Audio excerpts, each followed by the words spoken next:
Alright, well, today we're going to start working on de-assembly of the K24 for the build. So I'll show you how that's done, and hopefully we can get some good progress on there. First step is to remove the timing chain. These K24s, they don't really have any issues with the timing chains, so they're usually kind of difficult to get out, but if you have the special tools for it, it's not actually that hard.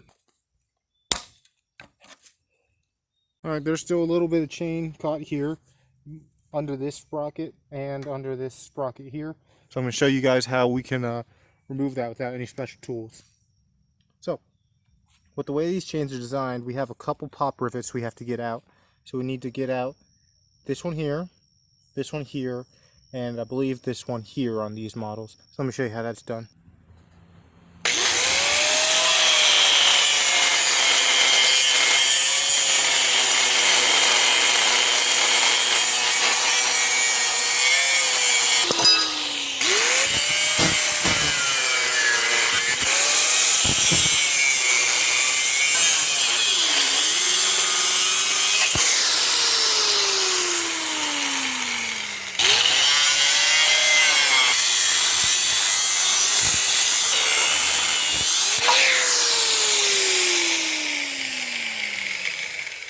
Alright, now this chain should come right out.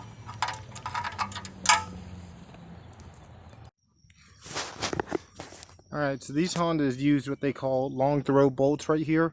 So if you have a normal socket set like mine, you won't be able to use those. So I'm going to show you how you can get around that, and we'll go ahead and take off these cam caps.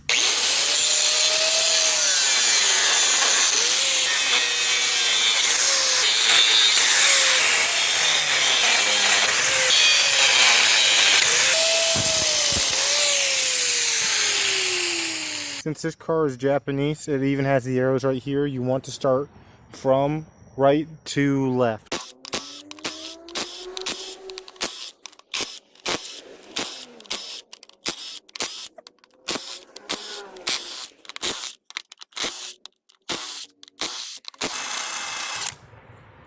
Make sure to set these aside and put them in the same place in which they came out so that you don't forget where they went.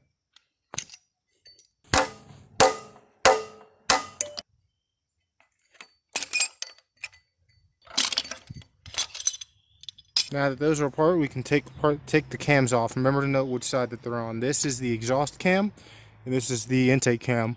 We'll be replacing these, but it's just good in case you have to build another K series. And these are really good cams from the factory anyway, so they're worth keeping around.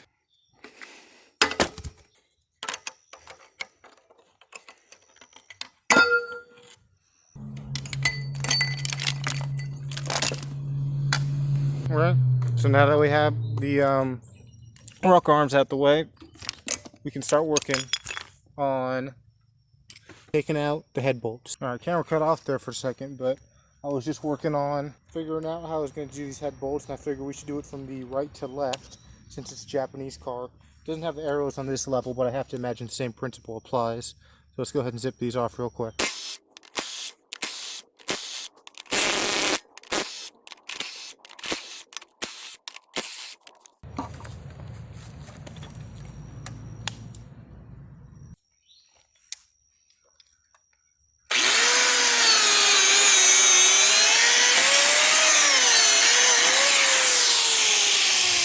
Alright, it's starting to come down, so I'm about to go in for the day, but I gotta say, man, this thing looks pretty fucking mint.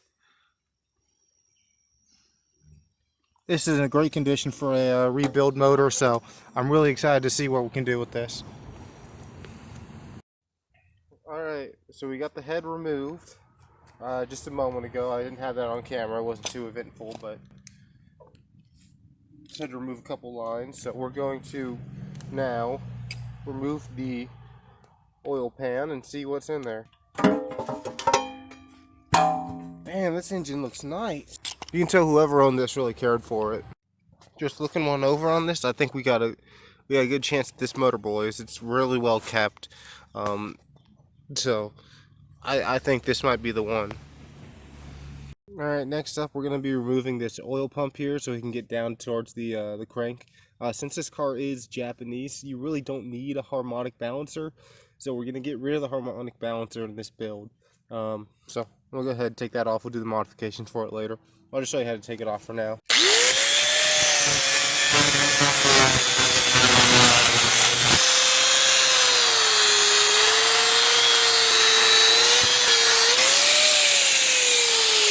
Unfortunately, the video cut out just as I was finishing up, but went ahead and did the delete there. So now we don't have harmonic balancer, we just have the oil pump. So now also means we can get the chain off pretty easy. Alright, we're going to take out the crank. It'll make it easier to get those rods out.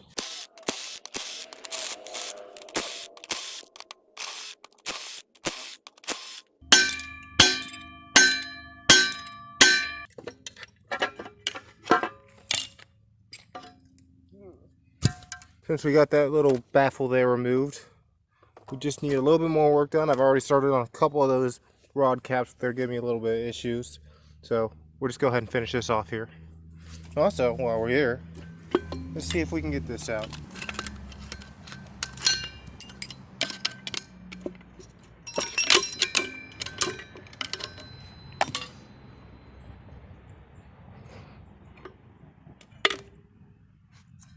Alright, only a little bit more, and this block will be fully disassembled.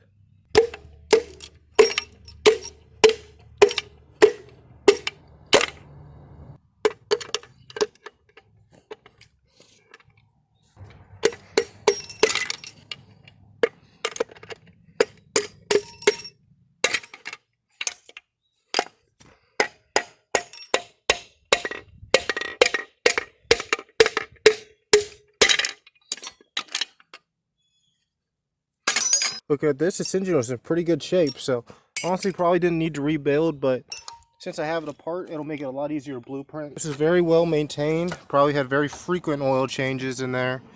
I think this is going to be a really good tuner motor. See, look at that. Let's see, it's only surface, that's just surface rust. Easily get that out with a hone, send it to the machine shop, but I'll be showing you how to do the machining here at home in the garage. So everything's looking in pretty good shape, if I could say so myself. These are actually anti-moving rods. They're meant to be stiff like that, so it gives you higher RPMs. And a couple of them, you know, it's VTEX, you know, you want to be stiff and the rest be loose. I think this is ready for a rebuild. So I'm gonna go ahead and start ordering parts. Keep you guys updated on the page, and stay tuned.